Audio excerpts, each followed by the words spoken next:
Hey, how y'all doing? This is Bella. Bella, say hey to the people.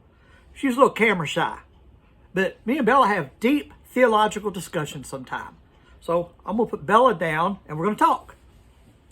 All right, Bella, keep me straight now. Let me read something to you on my laptop right here in front of me. Then I'll shut it so that the light disappears from these glasses. This is found in John 17:20 through 23. And what it says, this is Jesus praying. He says, "My prayer is not for them alone," talking about his disciples. "I pray also for those who will believe in me through their message, that all of them may be one. Father, just as you are in me and I am in you, may they also be in us, so that the world may believe that you have sent me. I have given them the glory that you gave me, that they may be one as we are one. I am in them and you in me, so that they may be brought to complete unity. Then the world will know that you sent me and have loved them even as you have loved me." This was a prayer for unity. My goodness, how we have failed on that. However, we are unified in certain things. Now, what about denominations? Really, this video is sort of a defense for denominations, not against, like you would think with that prayer I just recited. The fact of the matter is, churches are a group of people that are like-minded in beliefs. There may be a little variation in their beliefs, but they are like-minded in the majority of their beliefs. Denominations are the same. They are churches that are like-minded in beliefs. And there may be a little variation from church to church, but on the major things within that denomination, they are united. And they have a system set up of where they watch each other and make sure nobody gets out of line and gets really whacked out on some teaching. For instance, a Pentecostal church teaching some really whacked out beliefs, or a Calvinist church teaching some Pentecostal stuff.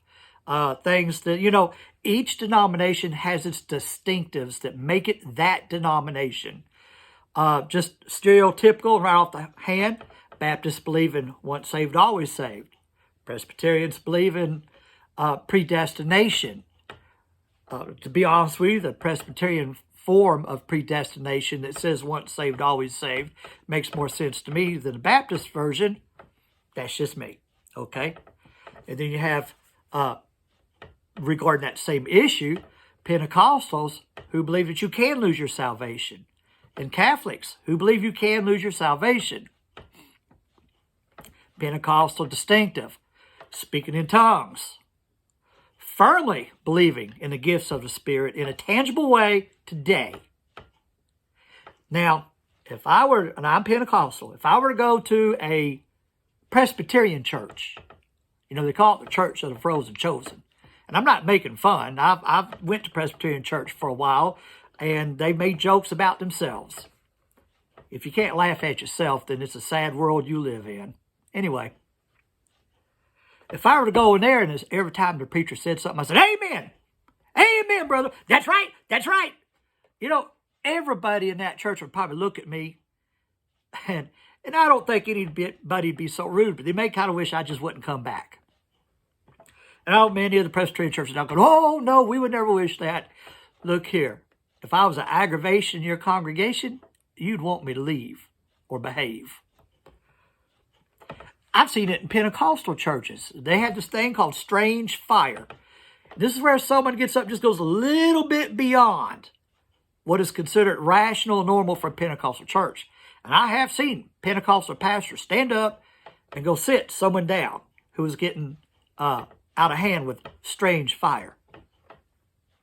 Denominations. Then you got independent churches. Now, independent churches, they're pretty neat. I grew up in an independent church. Not denominational, none whatsoever. Said plainly, they would never be part of a denomination. But the only thing with that is, and I've seen it happen, they can get some really whacked out beliefs. And there's nobody there to hold them to accountability. That's the word I was looking for earlier, accountability. I mean, I know of a church where the pastor, would get drunk and beat his wife. And he was such a good preacher, so anointed, so they say, that the church kept him. You see, denominations would have kept that from happening. I know of a preacher recently who apparently got hooked up on some drugs. Now, he's got issues he needs to take care of before he can lead people. And the denomination took his credentials away. He's got to get himself straight before he can help straighten other people. That's a good thing. Now, the good thing about denominations and independent churches is that the core belief that we have that Jesus Christ is the living Son of God, born of a virgin, crucified for our sins, on the third day, resurrected from the dead, and went up to heaven. And that he will be coming back, whether it be pre-trib, post-trib, mid-trib, or just a great day of resurrection. We all believe basically the same thing. So there is that unity. If we're not in that unity, then you're not a Christian church. You're called something else, a cult. And most of them won't even call themselves Christian churches. I'm not beating up on the Mormons right now, but in their documents, Christianity to them is an apostasy, so they won't call themselves a Christian church. Unfortunately, this is also an attitude that some people take about being called Christians. They don't want to be called Christians. They want to be called Jesus followers. And that's fine with me. I'm okay with that. My judgment means nothing in that.